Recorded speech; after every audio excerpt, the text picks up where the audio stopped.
Oke, standby, kamera ready, sound ready, 3, 2, 1, action. Wabarakatuh. Perkenalkan, nama saya Aditya Indrajati Pertama. Saya dari kelas 11 IPS 4. Di sini saya akan menjelaskan apa itu sikap asertif. Gitu. Oke, kita langsung saja. Langsung saja. Jadi, sikap asertif adalah suatu sikap dan keterampilan komunikasi di mana seseorang dapat mengungkapkan diri secara jelas, tegas, dan jujur tanpa menjadi agresif ataupun pasif.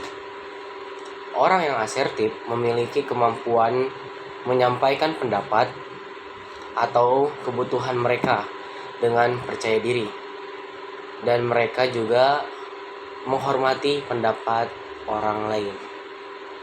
Oke, jadi teman-teman, intinya sikap asertif itu adalah kemampuan kita ngomong atau menyampaikan pendapat dengan jujur, tegas, tetapi juga tetap sopan dan nggak nyakitin orang lain. Seperti itu, teman-teman. Oke, selanjutnya kita ke contoh-contoh penerapan sikap asertif pada kehidupan sehari-hari. Jadi, untuk contoh penerapan sikap asertif ada beberapa contoh, teman-teman. Di antaranya yang pertama adalah berbicara dengan teman. Sikap asertif bisa kita lakukan di kehidupan sehari-hari. Contohnya itu berbicara dengan teman. Kita bisa menyampaikan sebuah pendapat kita ke orang lain atau teman-teman kita. Dan kita juga harus saling menghormati terhadap hak ataupun pendapat orang lain. Yang kedua itu ada negosiasi dalam keluarga. Nah, di keluarga pun kita bisa menyikapi sikap asertif, di mana kita bisa berpendapat terhadap keluarga ataupun kita bisa mendengarkan pendapat dari keluarga, misalkan dari kakak ataupun orang tua. Nah, selanjutnya itu adalah menyampaikan pendapat di kebijakan sekolah. Jelas, kita siswa, kita mempunyai kewajiban dan hak kita. Kita mempunyai hak untuk berpendapat dan kita juga mempunyai kewajiban untuk mengikuti semua aturan yang ada di sekolah. Kita lanjut, teman-teman. Oke, selanjutnya kita akan membahas manfaat dari sikap asertif. Apa aja sih manfaatnya? Nah, jadi manfaatnya itu banyak sekali, teman-teman, dalam kehidupan kita khususnya ya. Jadi yang pertama itu adalah kita jadi lebih gampang didengar sama orang lain karena cara ngomongnya jelas, orang lain juga ngerti maksud kita tanpa harus bingung atau salah paham, teman-teman. Yang kedua itu adalah sikap asertif, kita bisa lebih percaya diri. Kita berani bilang iya kalau memang mau dan bilang tidak kalau memang tidak mau. Jadi nggak gampang terbawa arus orang lain, teman-teman.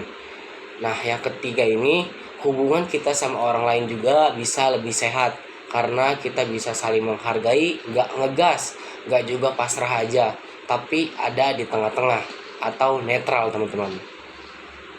Oke, sekarang kita akan ngebahas tentang gimana sih cara melatih sikap asertif itu. Nah, jadi banyak sekali cara melatihnya, teman-teman. Di antaranya yang pertama itu belajar bilang tidak dengan sopan. Ya, kadang memang sih kita suka nggak enakan terhadap orang lain. Akhirnya semua permintaan orang kita iyain.